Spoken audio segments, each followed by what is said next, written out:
नमस्कार, आप देख रहे हैं न्यू राजस्थान धरा न्यूज। सबसे पहले नोटिफिकेशन के लिए चैनल को सब्सक्राइब अवश्य करें।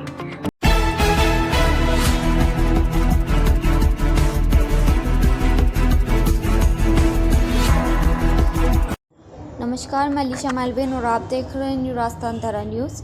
लोहिती देवनगर विष्णु के अवतार भगवान देवनारायण का 1114वां अवतरण दिवस मनाया। बानसूर लोहिती देवनगर विष्णु के अवतार भगवान देवनारायण का 1114वां अवतरण दिवस बानसूर क्षेत्र के ग्राम लोहिती देवनगर स्थित प्राचीन देवनारायण मंदिर में माघ शुक्ल सप्तमी को मनाया गया। इस अवसर पर विशाल भंडारे और भजन कीर्तन का भव्य आयोजन किया गया, जिसमें सुबह से ही श्रद्धालुओं की भारी भीड़ उमड़ पड़ी।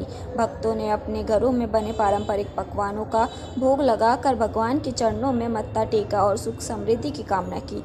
इस दौरान स्थानीय लोक कलाकारों ने नेहरे के माध्यम से भगवान देवनारायण की जीवनी एवं महिमा का भावपूर्ण गुणगान किया। कार्यक्रम के अंत में श्रद्धालुओं को खीर का प्रसाद वितरित किया गया। स्थानीय लोगों ने बताया कि धार्मिक मान्यताओं के अनुसार भगवान देवनारायण को भगवान विष्णु का अवतार माना जाता है। उनका जन्म गुर्जर बगड़ावत परिवार में सवाई भोज और साड़ू माता के घर मालासेरी भिलवाड़ा में माघ शुक्ल सप्तमी को हुआ था। उन्होंने गायों की रक्षा, अत्याचारी शासकों का दमन और धर्म की स्थापना की।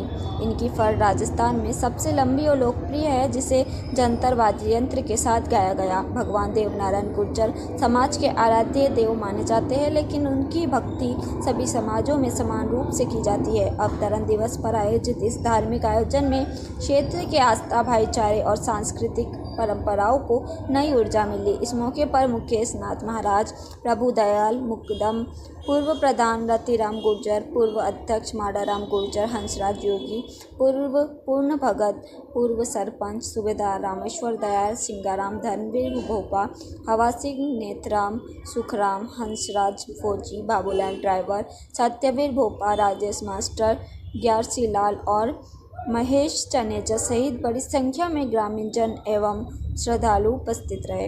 Bureau report Ishaq Khan.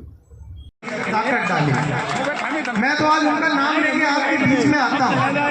बड़ा छोटा समय था, वो बहुत ही छोटी उम्र में उनका देहांत हो गया और हम भी छोटे थे, तो आप लोगों के बीच में इतना आना नहीं हुआ।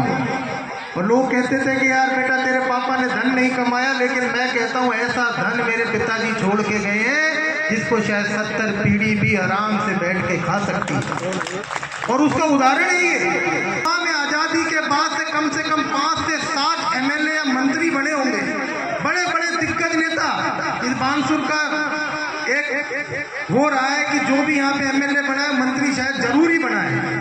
लेकिन आज तक आप इस बात पे भी ध्यान रखना, क्या किसी एमएलए या किसी मंत्री का लड़का दोबारा बानसूर के अंदर अपने पिता या अपनी माता का नाम लेके बीच में आने लायक है या आगे होगा?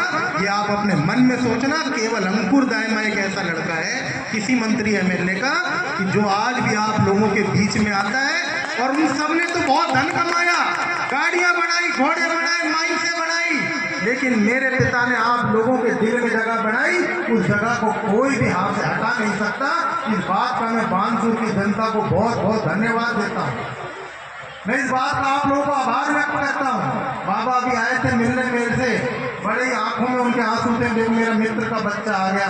मैं कह रहा हूँ, मैं इतने एमएलए मंत्रियों के साथ घूमता हूँ, बनते हैं, हट जाते हैं, लोग भूल जाते हैं। आज उनको गए हुए कोई 23 वर्ष हो गए होंगे, लेकिन मैं भी आप लोगों के बीच में कम से कम 15 या 20 साल से आ रहा हूँ। मैं तो आपसे यही निवेदन करता हूँ, हमेशा ये कहता हूँ, फिर राजा राम का भी वनवास 14 साल में पूरा हो गया था, कभी नहीं करके एक बार मेरे से भी आशीर्वाद। राजा राम भी अपनी गद्दी पे वापस आ गए थे 14 साल बाद।